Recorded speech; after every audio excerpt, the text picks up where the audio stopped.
Thank you very much, Stephen. That's very much a speech in your power zone there with the internet.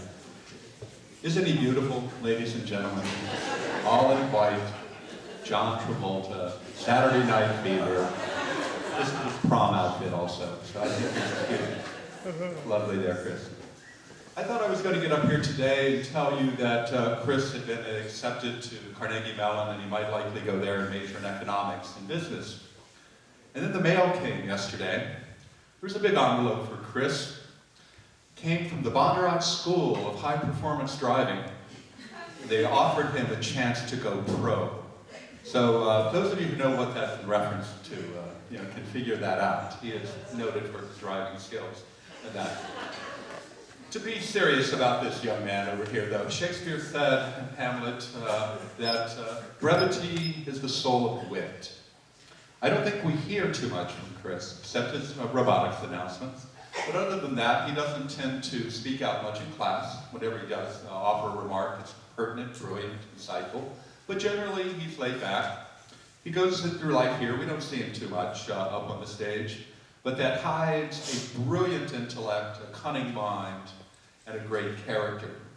Many of you know that he's an Eagle Scout. Certainly that takes a great deal of work, time, energy, commitment, and strong moral values and character, just like his older brother, and many in our community like Blake and that. We all know him for the robotics leadership that he's exhibited over the past year, and he's going to turn it over to that scoundrel Dylan apparently next year. They'll go in the tank at that point, I'm sure, with Dylan's leadership skills. But it's kind of nice having these two guys up here because their older siblings were some of the founder members of robotics, and they led it to some very prestigious competition. One of the great things about us is we're a small school of only about 240 kids, but you heard how they ranked against schools in robotics in March with over 2,000 kids. We do it in speech and debate. We have the rare ability to put together small numbers of truly inspired, brilliant, ambitious young minds, and we compete with the giants.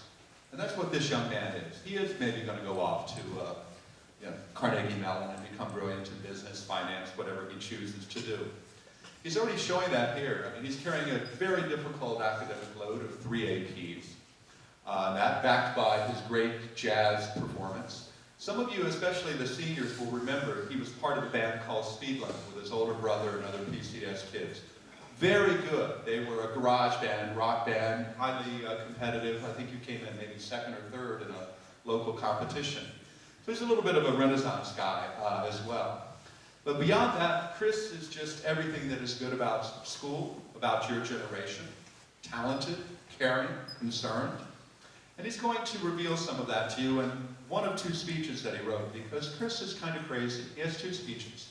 I'm not sure which one he's going to deliver. I'll let you decide that. I'll be a little nervous over there because one is edgy and one is very safe, and all of that. But I think whichever one he does decide to do, if you know Stephen Colbert, the more you know about Stephen Colbert, and the smarter you are, and the more you listen, you'll get it. So I'm proud today to bring up the lovely Chris Mattinson.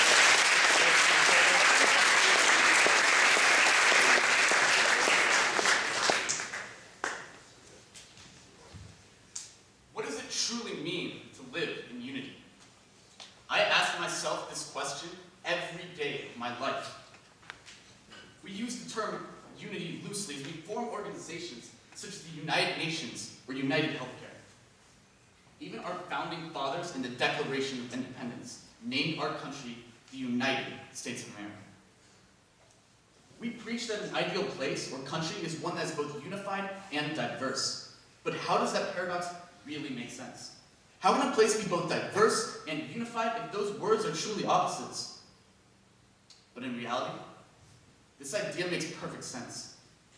In this ideal organization, a group of diverse people should be able to put aside their differences of race, culture, religion, and sexuality, and come together as a single community.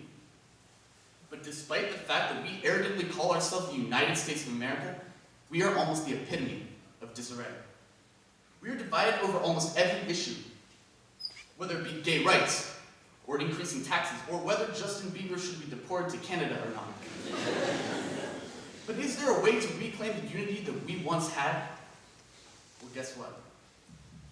I a solution, and the very solution lies within our history. We must look at when our country was most unified in the past. When the Japanese attacked Pearl Harbor, we were very angry.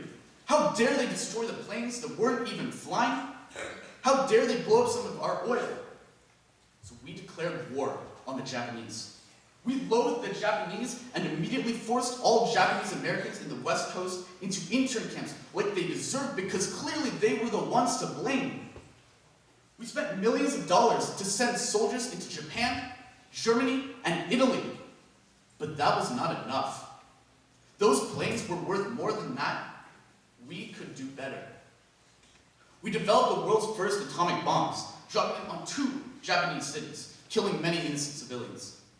We were unified under one common enemy. While our country had just suffered from the Great Depression, our unification under the discrimination of one common enemy led to what is considered the golden era of American capitalism.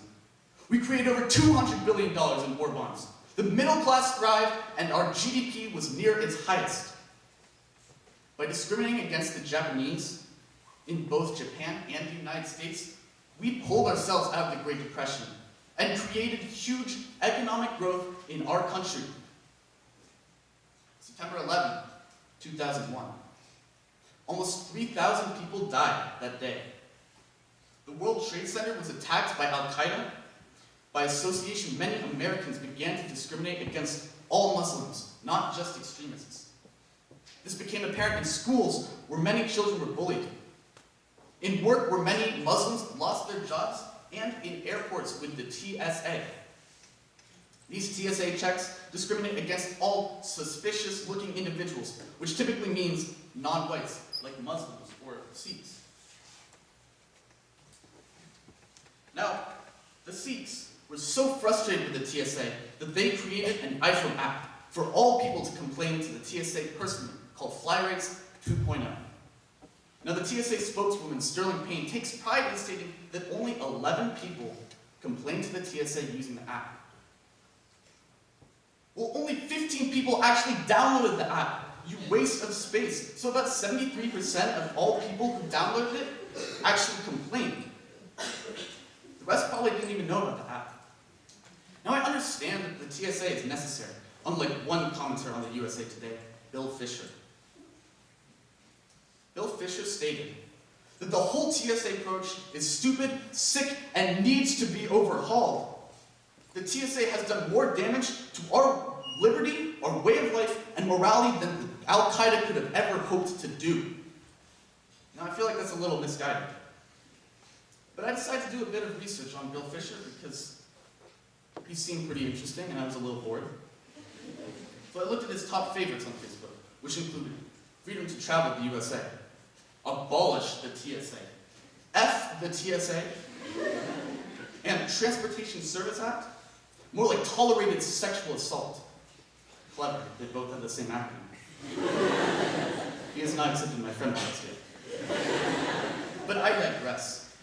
Under this discrimination of Muslims, we began the war on terror under the fabulous George W. Bush, my idol, and our economy soared until the Great Recession of 2008. Discrimination leads to unification, and unification leads to economic prosperity. Therefore, the most cruel and immoral person will say that the way to achieve economic prosperity is by discriminating against other races.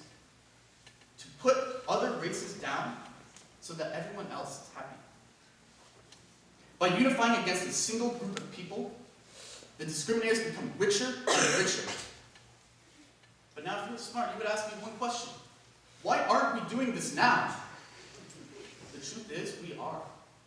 We are discriminating based on class. We are discriminating against the poor.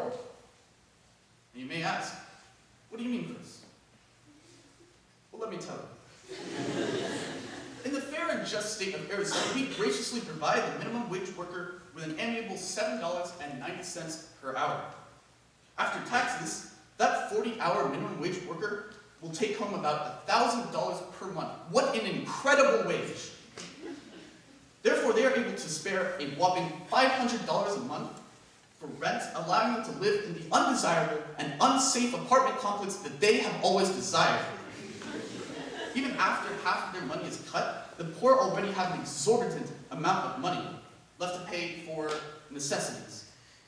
The poorest American can survive on $200 for utilities and $300 per month for food and gasoline. Perfect, they have used up all of their money sufficiently and efficiently. But while this minimum wage idea is extremely efficient, with no money left over, only 2% of the population follows this routine. This number is too low.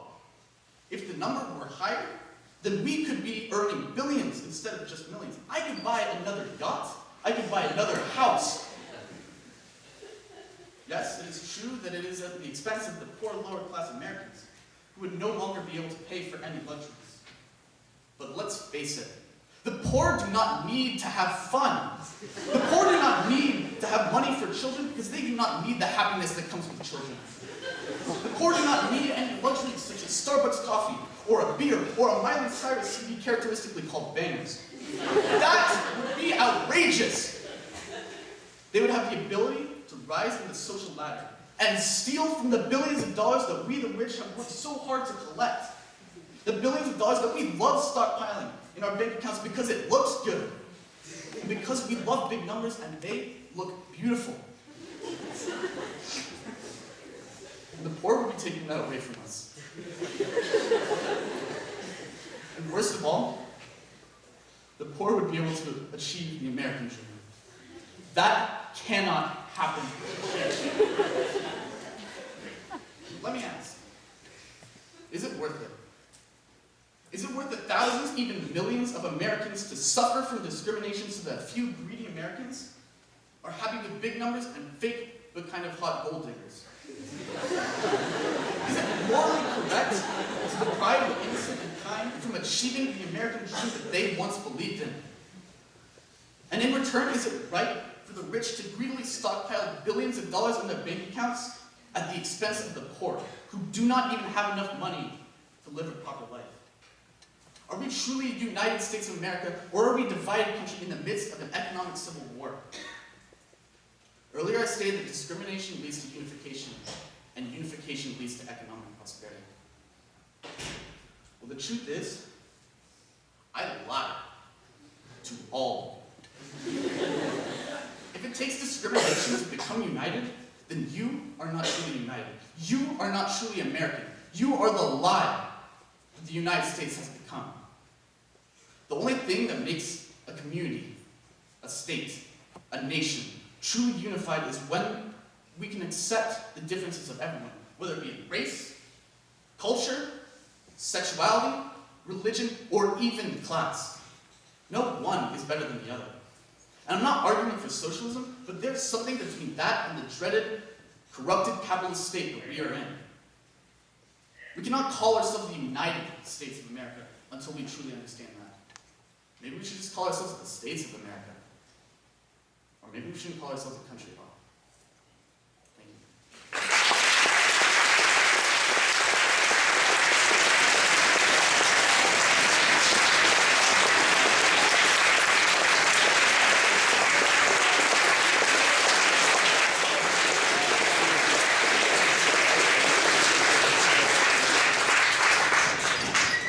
All right. Wonderful messages. Thank you all for your gracious response. We only have 2 more speeches left.